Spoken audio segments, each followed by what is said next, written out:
Welcome to 100 Voices, 100 Stories. I'm your host, Cece. Every person has a story, and it all begins with you. Let's meet today's guest. Hey, everybody, it's your girl, Cece, with Where It Begins and Cece in the City. I have a special guest with me on the line with me today.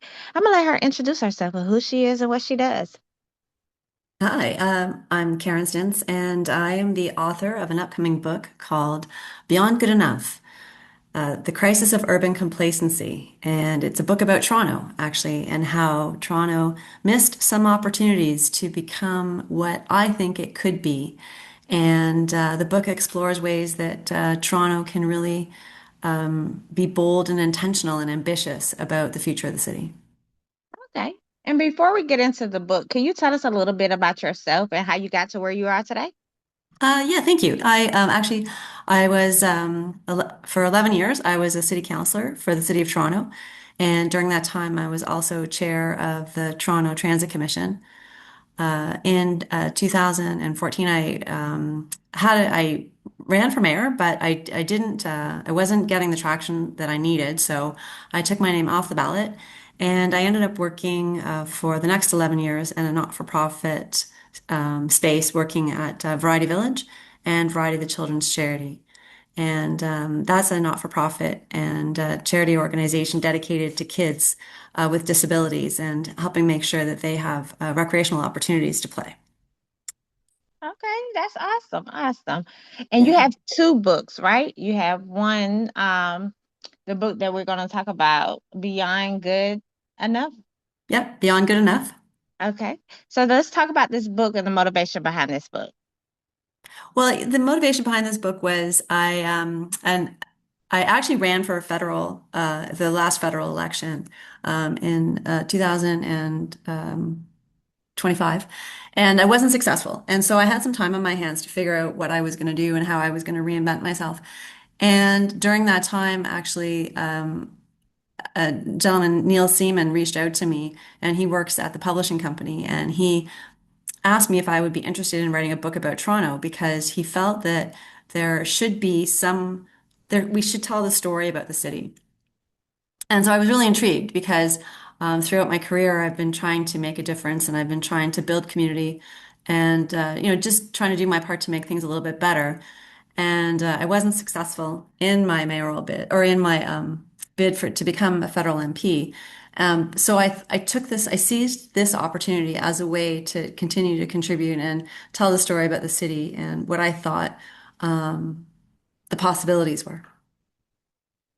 Okay. And you described Toronto as facing crisis. What does that look like?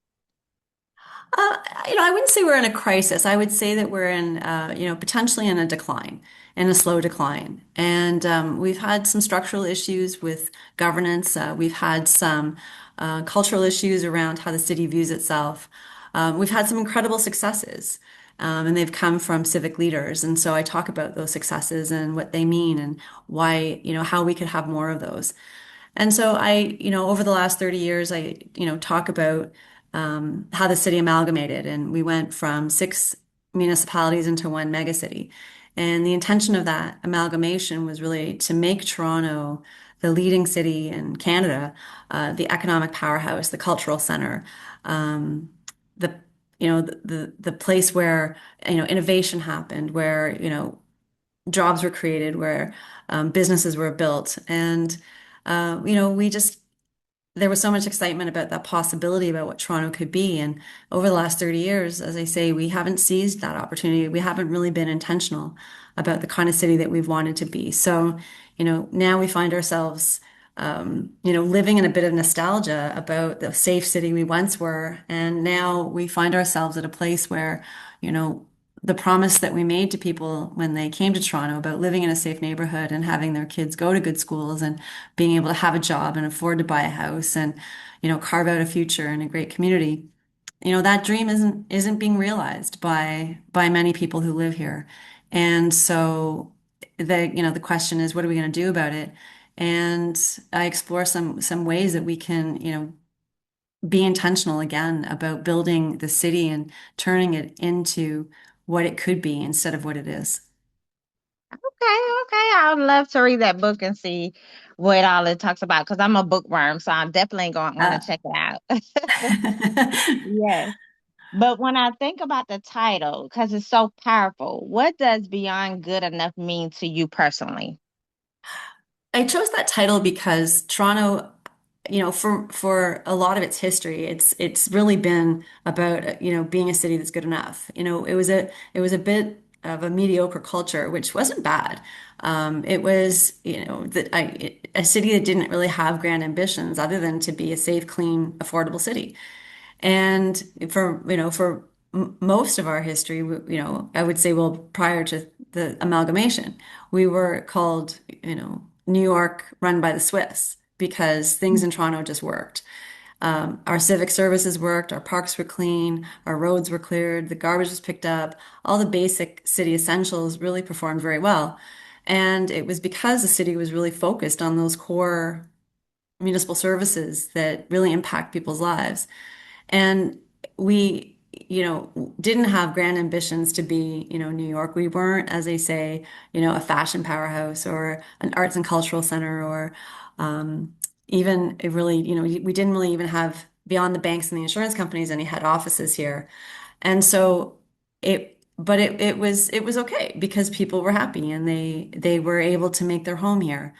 Um, and then and so being good enough was okay.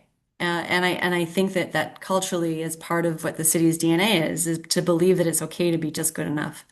And we need to get out of that mentality and really see what the possibilities are for the city. So when I thought about the title, I thought about, how it's important to think bigger, to be ambitious, to take risks, to be innovative, to hold our municipal councillors and our government accountable for the way the city functions because, we elect them to make sure that we have a city that works.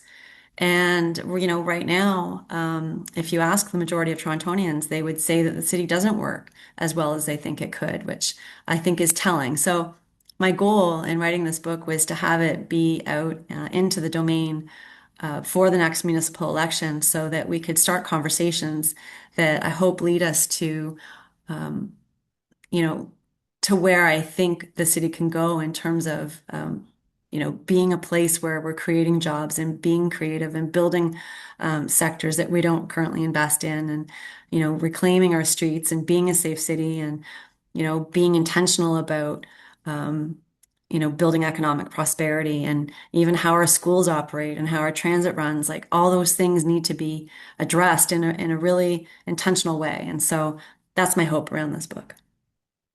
Okay. Well, and I think that can go for everybody because I think those problems are happening everywhere in the world. Yeah, I think so. I think there is really, and it's not just in Toronto. There's a sense that, what can we do, right? And I think Mhm. some of the political dialogue has been really revolving around that sense of hopelessness that people are feeling, that they can't, in the case of Toronto and many urban centers, people can't buy a house, people don't have stable jobs, people, don't feel like they're going to get ahead. And, live the life that maybe their parents lived. And so it's that feeling of helplessness and complacency that is really something that I want to address as well for people to really open up the possibility that we can make a difference. And it really is up to us to build the city that we want. Yes, and I agree. I love that. I love that. But as a former chair of the Toronto Transit Commission, how has your experience shaped your perspective on transportation today? It was I was chair of the Toronto Transit Commission during a very interesting time. Okay. And it was when I became chair, the TTC had a serious customer service problem, and that it didn't seem to meet the needs of Toronto riders, and there was a big backlash at the time for lots of reasons around how the system was functioning. So when I had the opportunity to be the chair, it also coincided with the hiring of a new CEO for the commission. And so together we worked out and worked on a, customer service plan for the Toronto Transit Commission, and we included accountability targets that we would make public every day around how the system was performing. and also um, defined what customer service looked like because, often, companies can say they have a commitment to customer service, but if they don't define what that means for the customer, people go out and they do what they think is a good job, but they're not achieving the objective.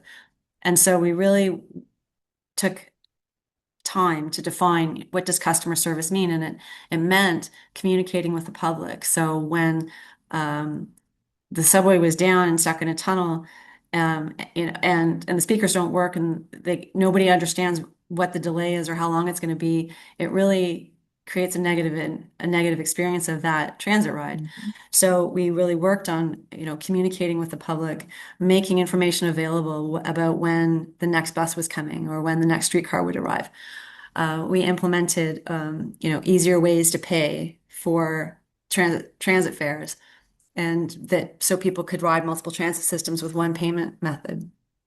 And so, back to the question, what did I learn and how did that shape my perspective? It was really being able to build a reliable, consistent transit experience uh, that was really important for ridership, and ridership did go up, up until COVID hit, of course, and then it dropped off drastically. But the same can be said for transportation of all modes, and that part of the traffic congestion that is paralyzing the city is is causing people to not choose to not go places because they Okay. can't rely on the time it's going to take to get them there. And so the one thing that has shaped my experience is that we need to be able to create multiple modes of transportation that people can rely on. And, there's things that we can do in the city. I mean, we do have limited road capacity, so we need to be extremely intentional with how we use that road space. And, in so doing, create an environment where people feel that that road network or the transit network or the cycling network is is a rational, effective system that's going to help them get from A to B. Okay.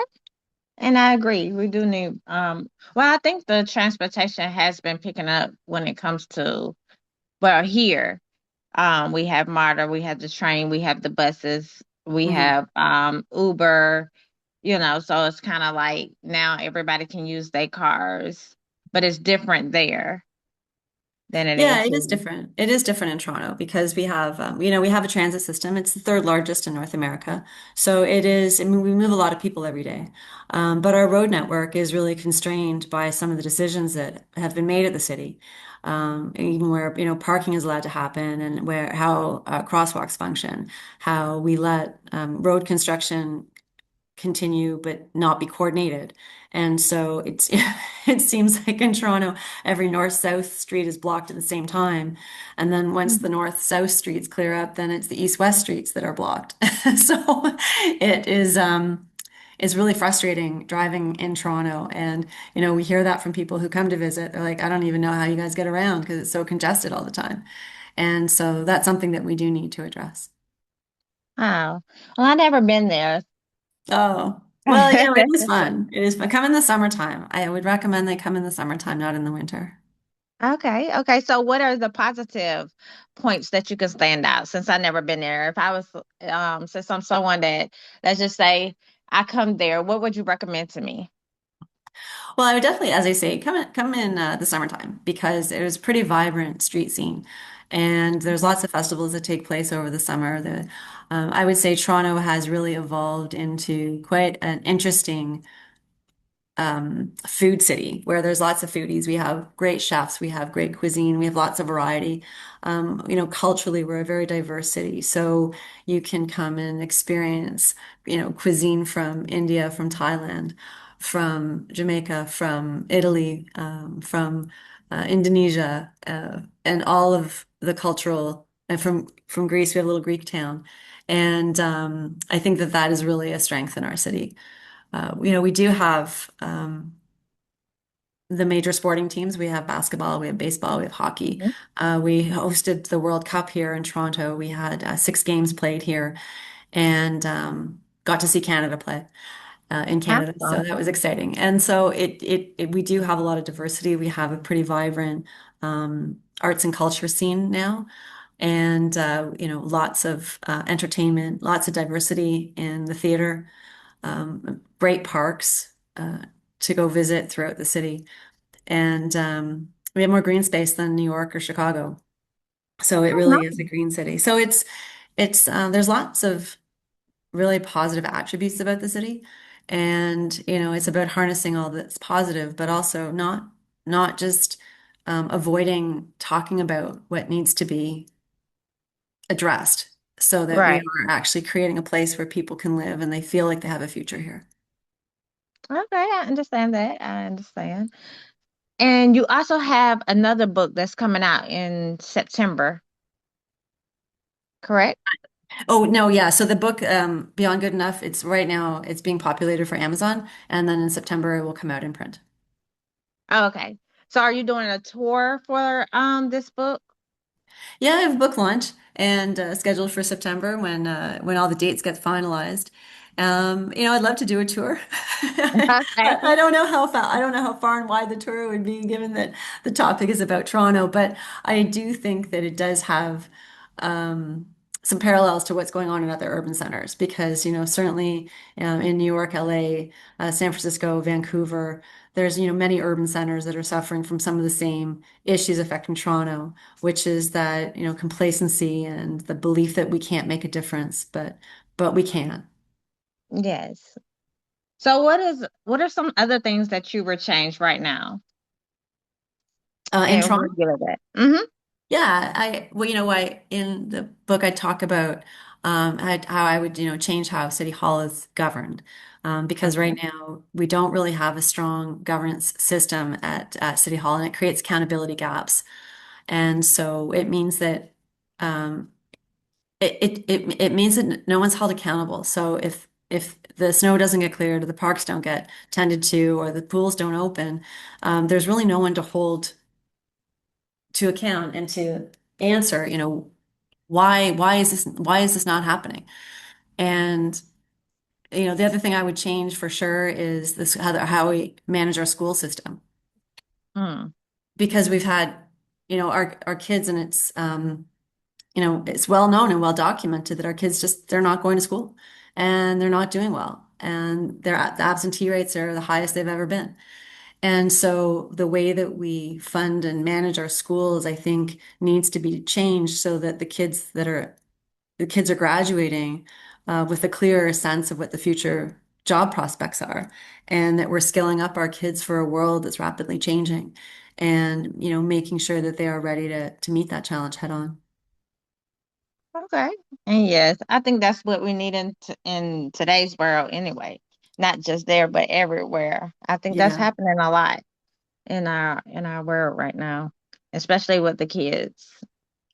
Yeah, and it really is about the kids, thinking about the kind of future that they're going to inherit, and making sure that not just that they have the skills, but they have the optimism, and they have the curiosity, and they have the bravery, to go out and feel that they can, and the confidence that they can go out into the world and feel like they can make their difference and their mark. And, not just in this city, but in any city where they live, because they are the future. Like they really are the future. And I Yeah, and I think that we talk a good game about how we invest in our kids, but I'm not sure that we do in a meaningful way. I understand that. I understand. But what is a quote that you live by right now? Um, that's a good question. Yeah, Yeah. well, with everything going on in the world, I know we have, we want to do Yeah. something positive and think positive. So, what is one thing you kind of live by or go by?